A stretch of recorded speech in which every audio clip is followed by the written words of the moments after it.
a wooded mountain near Roanoke, Virginia this afternoon, rescue workers found 6 bodies and no survivors in the remains of a private plane the 46-year-old Murphy and a group of businessmen had taken in a flight from Atlanta, Georgia last Friday. Audie Murphy survived battles that should have killed him countless times. He became the most decorated American soldier of World War II, conquered Hollywood, and was celebrated as the fearless hero every nation wanted to believe in. But behind that extraordinary image was a secret that followed him long after the war had ended.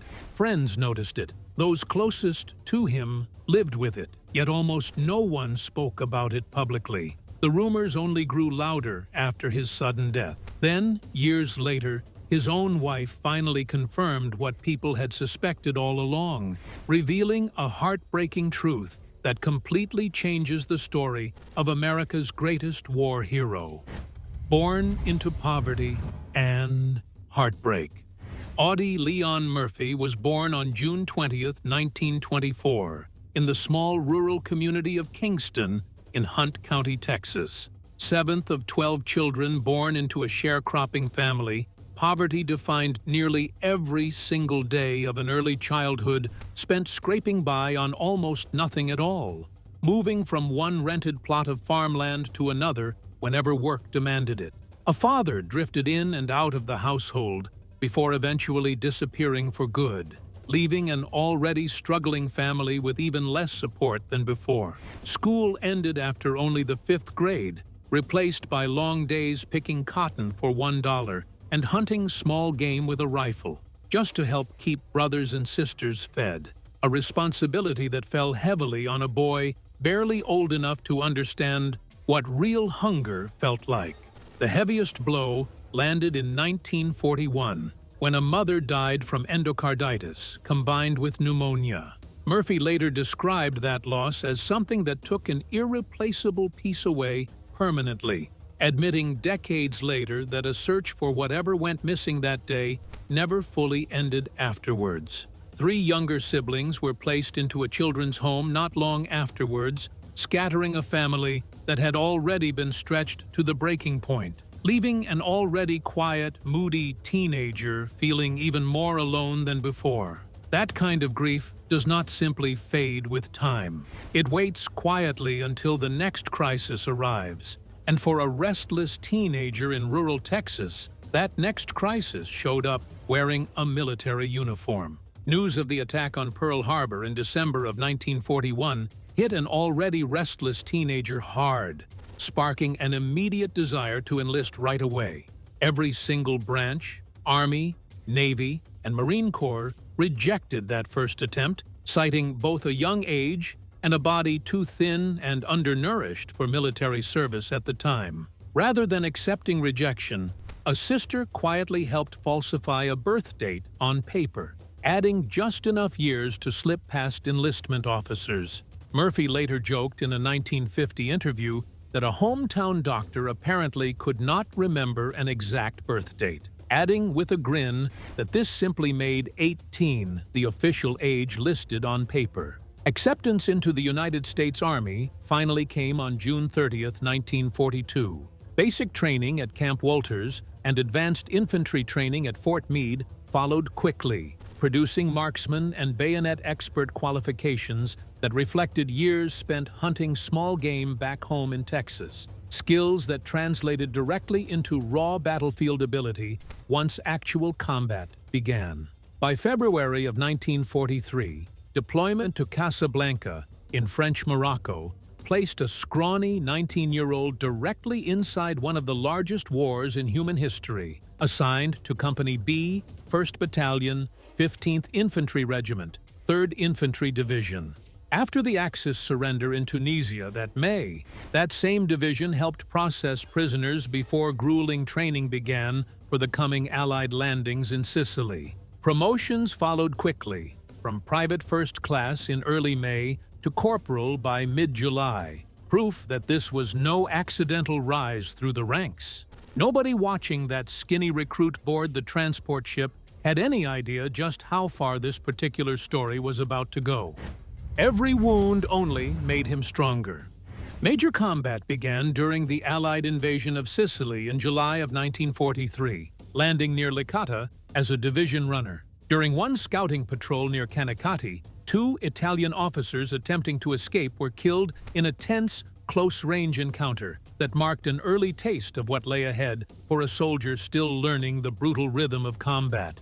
Illness sidelined the young soldier for roughly a week, establishing an exhausting pattern that repeated constantly throughout the entire war, getting sick or wounded, then returning to duty almost immediately every single time without fail or complaint. September brought the mainland landing at Salerno, followed by an ambush along the Volturno River that left 1 soldier dead, though 5 German attackers were killed in the ensuing firefight that followed almost immediately afterwards. October brought another firefight near Mignano Montelungo, stopping an attack from 7 German soldiers and resulting in a promotion to sergeant by December of that same year.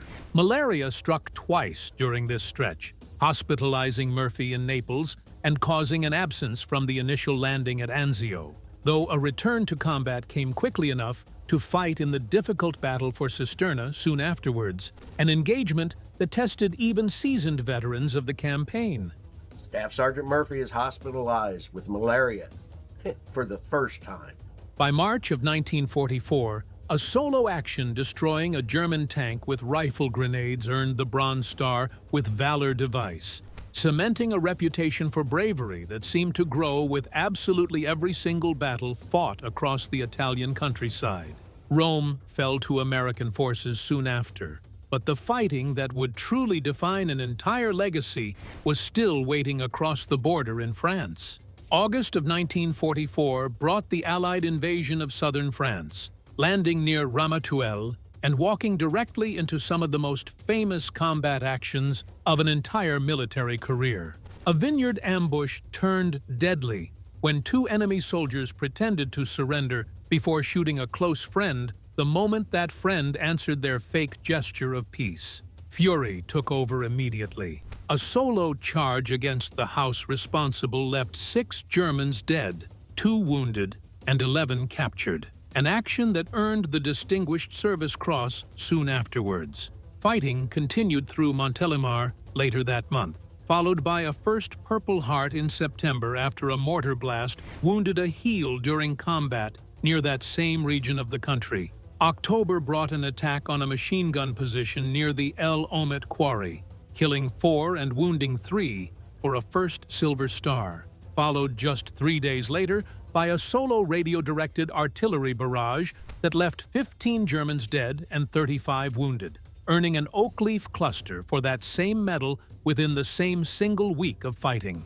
A battlefield commission to second lieutenant arrived on October 14th, though the cost of all that glory kept rising fast with every passing engagement.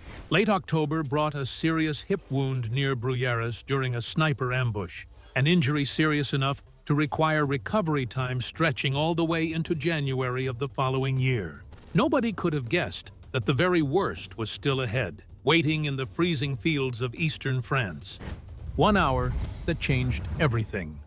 January of 1945 brought a return to the platoon inside the Colmar region of France, right as German forces launched a powerful counterattack near Holzwihr, involving both infantry and armored support. Already wounded in both legs on January 26th, an order went out for the entire platoon to retreat into safer positions while 1 lieutenant stayed completely alone near the command post, refusing to abandon the ground entirely.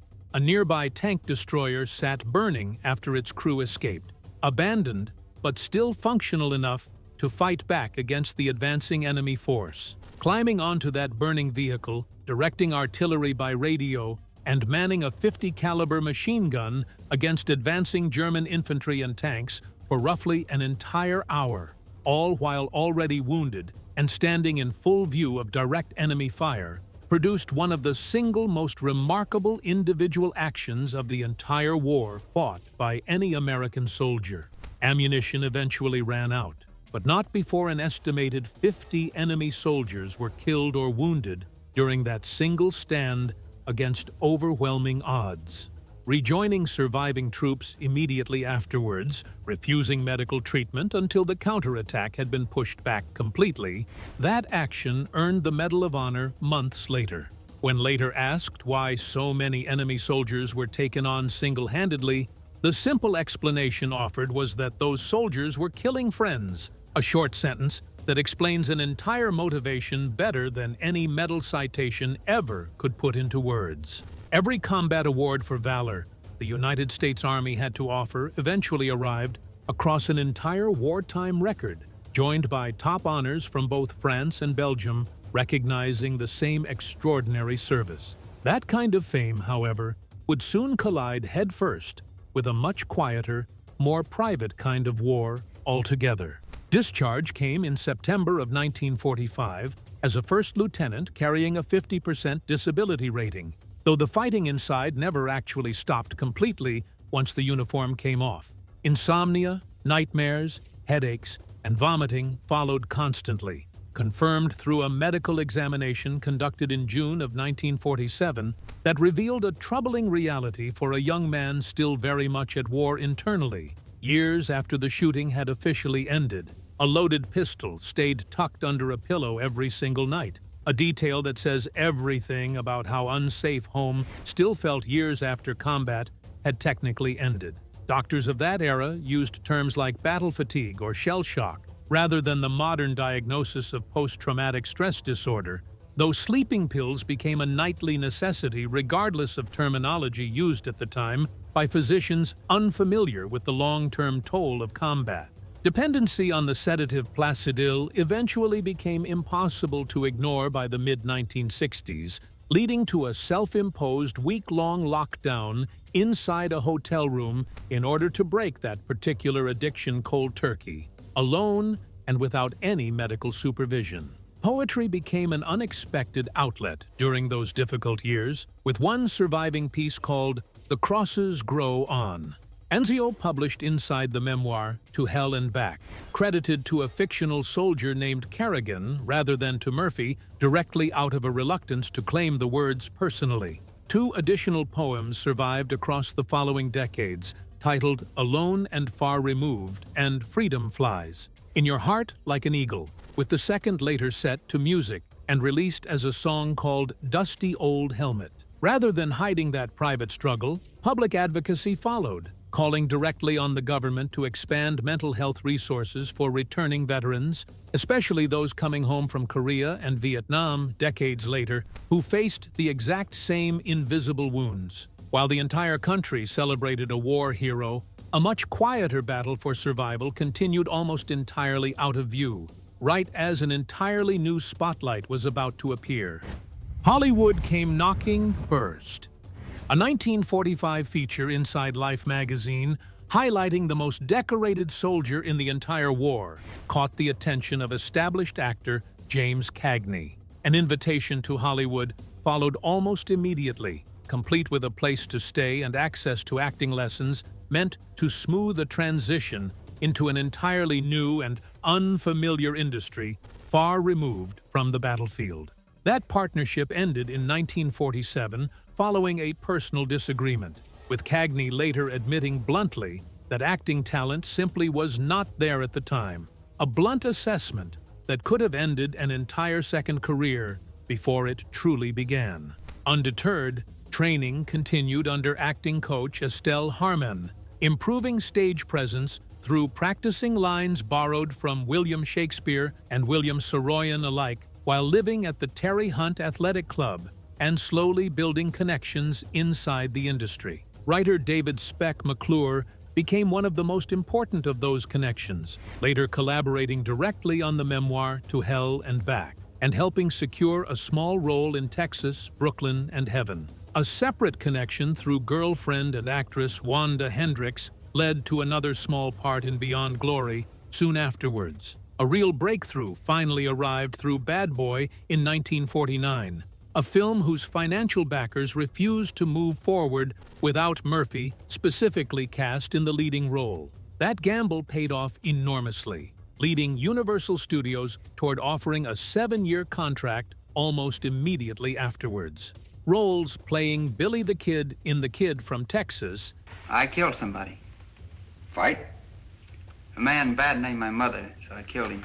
And later Jesse James in Kansas Raiders followed quickly, proving a genuine screen presence existed underneath all that early doubt from industry veterans who once dismissed the entire attempt outright. Westerns eventually became the defining genre of an entire acting career, built around a steady, believable toughness that always seemed to carry something heavier just underneath the surface. That same heaviness, unfortunately, was not just good acting.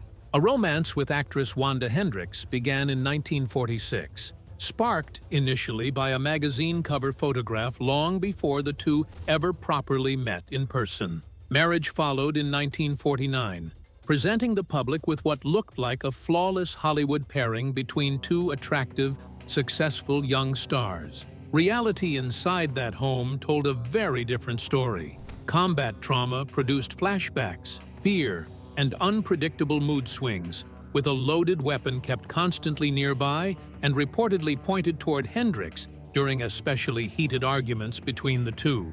Pressure to abandon an independent acting career added even more strain, and after only 7 months together, Hendricks left that home for good, with a legal separation following in 1950 and a finalized divorce arriving in 1951. Just 4 days after that divorce became official, marriage followed almost immediately to a former Braniff Airlines stewardess named Pamela Archer, meeting through a mutual pilot friend after Pamela had developed an interest from a distance well before any formal introduction took place. Unlike the fast-paced Hollywood lifestyle, a preference for quiet, ordinary domestic life seemed to offer exactly the kind of calm that had been missing before that point in an already turbulent young life. 2 sons followed, Terry Michael in 1952 and James Shannon in 1954, building a family life that had been genuinely missing since childhood decades earlier.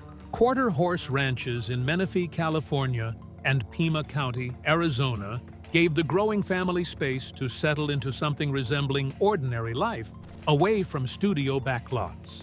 That second marriage lasted 2 full decades, weathering career highs, alongside financial trouble and lingering war trauma that never fully disappeared no matter how many years passed by. Even inside a calmer, steadier household, old wounds occasionally resurfaced in ways that tested even the most patient partner imaginable, requiring a level of understanding few spouses would ever be asked to provide.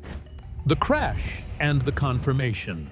Financial trouble mounted steadily during the final years of an otherwise successful career, fueled by heavy investment in quarter horse breeding and racing at Del Mar, alongside a reported $260,000 loss connected to a failed Algerian oil deal gone badly wrong. Unpaid taxes brought added pressure from the Internal Revenue Service, even as offers to appear in alcohol and cigarette advertising were consistently turned down out of concern for younger audiences watching at home who admired that same public image. A quick, fierce temper remained an ongoing issue as well, including a 1970 arrest in Burbank following a dispute with a dog trainer that involved assault charges eventually dropped after a full court review of the incident and conflicting witness accounts. Then, on May 28, 1971, a private plane crashed into a mountainside near Roanoke, Virginia, during a stretch of severe fog and zero visibility, killing every single person aboard while heading toward a potential business investment nearby that never came to pass. The wreckage was located from the air this morning, and rescue teams reached the scene late this afternoon, but all 6 men on board were dead. Burial with full military honors followed at Arlington National Cemetery, drawing tributes from figures including George H.W. Bush, and a formal statement from President Richard Nixon praising an embodiment of American military gallantry rarely matched by any other soldier of that generation. A wrongful death lawsuit later awarded Pamela and both sons $2.5 million in damages connected to that crash. A detail rarely mentioned alongside the more familiar story of medals and movie posters everyone already knew about from countless magazine profiles over the decades.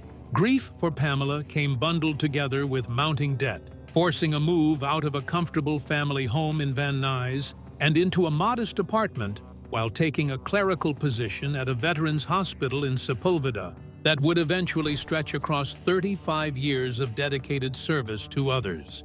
Every dollar of outstanding debt was eventually repaid in full within about a decade, quietly proving that reputation for honoring a deal extended even beyond death itself. Exactly the kind of quiet integrity nobody expected from a grieving young widow suddenly left with nothing.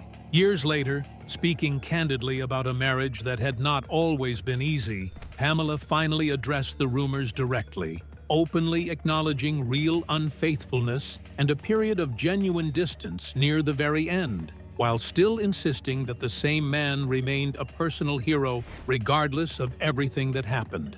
That kind of honesty rewrote an entire narrative fans had quietly speculated about for decades, replacing a flawless myth with something far more human and, in its own complicated way, even more admirable to witness. Pamela continued working at that same veterans hospital until age 87, passing away peacefully in April of 2010, remembered by countless veterans not just as a war hero widow, but as someone who understood real sacrifice better than almost anyone else nearby. From a hungry childhood in rural Texas to the most decorated combat record of the entire war. And from blockbuster movie fame to a quiet, complicated marriage finally explained decades later, the full story of Audie Murphy turns out to be far more layered than any single medal or movie poster could ever capture. Behind every legend stood a woman who carried the weight long after the cameras stopped rolling